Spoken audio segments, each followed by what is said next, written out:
Church Smash the State, by the way, comes from a chant from the old days. 2, 4, 6, 8, Smash the Church, Smash the State. That's what it stands for. Okay, it was like one of a number of chants that people did at rallies and marches and stuff. We really don't advocate smashing the church and smashing the state right now. It's like historical.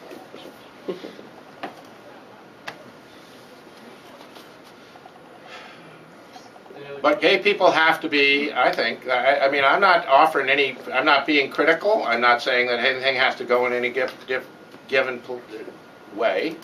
But I think that I would just leave it to you, you know, hopefully this book will challenge people to, when they read it, to feel if there isn't some of that sense still there of being, you know, on the cutting edge of social transforming society, and feeling like, you know, there is a job to be done through the creative arts, through whatever you want to say. But it's our identity is not primarily as assimilationists, but as transformers. That's what I would say. Your view, Nick, of the march in October? I don't know. I hear everybody's trying to decide whether the timing is right or not right or whatever. I say anytime people get up and hold up a sign and demonstrate and holler, it's a good thing. I mean, you know, my philosophy in life generally is any excuse for a party, and if people want to get out and make a ruckus, you know, and it stands for the right stuff and not the wrong stuff, then fine. That would be my general attitude. You'd have to convince me otherwise. I think Washington, D.C. is too full of political, you know, calculating, things like timing, things like, you know, political horse trading and so on and so forth, that, you know, you get in, whatever. People want to march, let them march. It's good. Nick, since you're a Californian, to build on Ken's question, what about the ballot initiative? 2010, 2012, does it matter to you, since that's kind of assimilationist maybe in marriage? Well, when's the right time? What's the big? Yeah, see, those are all the questions that come up, or, you know, that's what people fixate on. Well, I think that, you know, as a general rule, I would. That's why I'm never very good serving on a committee of any kind, or, you know, where people spend hours and hours trying to decide these kinds of minutiae, you know, because I really think the task is of a much more fundamental nature. I think it's a transformational challenge. I think it's an educational challenge. I think that, for example, I heard the statistic today that for the 35 years since World War II, leading up to 1980, the growth and investment in education in the United States grew at a rate of about 10% annually. Since 1980, it has grown like about 1% annually. And it has actually declined for men. It's gone up more for women than for men. But, you know, education, the context in which people's ideas of top, bottom, you know, dominance, submission, all of these things gets challenged. I mean, you know, this is the thing that you're dealing with. I mean, the religious right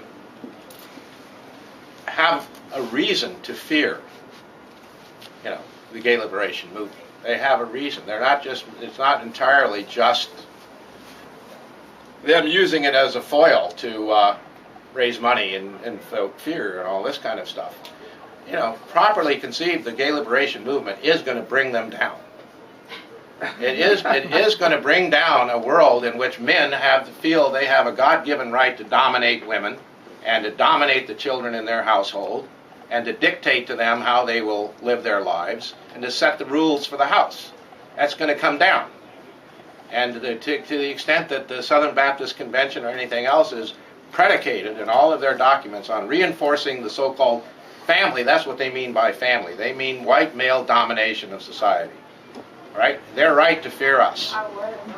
And if we do our job right, and that's kind of how I look at it. That's really what the task before us is So not lose sight of what that objective. We want to end that kind of world of, you know, stupid white men dictating and you know, lording it over women and children. Period. When you have a ballot initiative or not, I mean, somebody thinks they're smarter than somebody else and figuring out how to do it, and then, oops, I was wrong. Okay, well, we're not hiring your firm again. You know, whatever. That's, you know, every fight, no matter what. I was in Houston in 1984 when there was a ballot initiative to strip gay, you know, against gay rights, right? In some kind of a citywide referendum, and it lost 86 to 14. Right, the gay community lost 86 to 14. They were crushed, right? But in my view, in any given fight, no matter what, whether ones that you lose by the most or win by the most, the point of it is, if you focus on the right issues, you're going to gain ground. You are, you know. But if you compromise and you say, well, we're going to avoid those issues, and just see the movie Milk, where Harvey Milk has this issue with, you know, these guys who are owners of the Rich Street Baths. I knew those guys, Rich Stokes, and the guys who were the assimilationists that Harvey Milk confronted around the swimming pool in that movie. I knew them, right? I knew Harvey Milk too. And you know, they wanted to support Dianne Feinstein because she was the best of the blah, blah, blah. And, you know, they were, you know, totally into this assimilationist, you know, throw us a bone kind of thing. And Harvey Milk basically said, and very true, and oh, by the way, Sean Penn was not in that movie. I don't know what anybody's talking about when they say Sean Penn was in that movie. He was not there. That was Harvey Milk. I mean, I knew him well enough to know that, you know. He was perfect characterization. But, you know, he said, you know, we've got to take charge of our own movement. You know, we have to define the terms. We have to fight on our terms. We have to, you know, the biggest thing people can do is to come out of the closet and, you know, affirm who they are, be who they are. And everything he said there is absolutely right on the money. And that's when things started to turn around in terms of defeating this Briggs Amendment in California in 1978. And, you know, it's true to this very day. I mean, you know, we have to keep our eye on the prize. We have to know what it is we're actually fighting for, and we have to go after that. We're out to off the man, to use Sport 1970 GLF language, right? Yes. When and how did you meet Harvey, and what was he like? Harvey Milk, when he arrived on the scene, I don't know exactly when he showed up, 72, 73, in that time frame there. I mean, a lot of this stuff, you know, is the 1969-72 is really the, you know, the flare-up was the brightest, right? He came from New York. You know, everything about the movie is on the money. The whole way they looked, it showed Castro Street, San Francisco, his little camera shop, all of that kind of stuff. Clive Jones, this kid, you know, he met on the street, you know, and challenged him and so forth.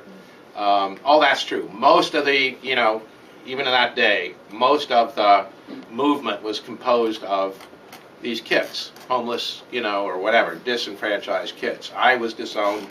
You know, my father threatened to kill me, and he meant it.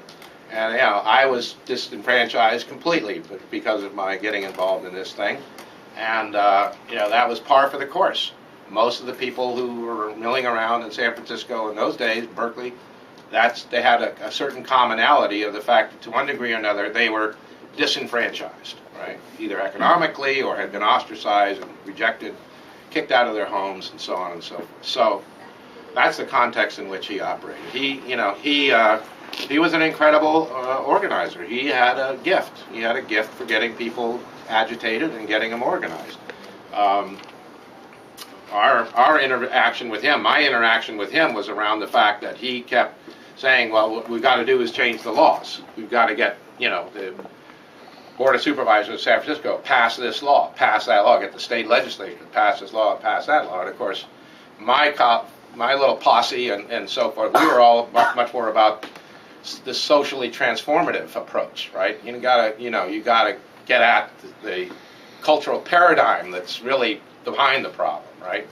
And so we had friendly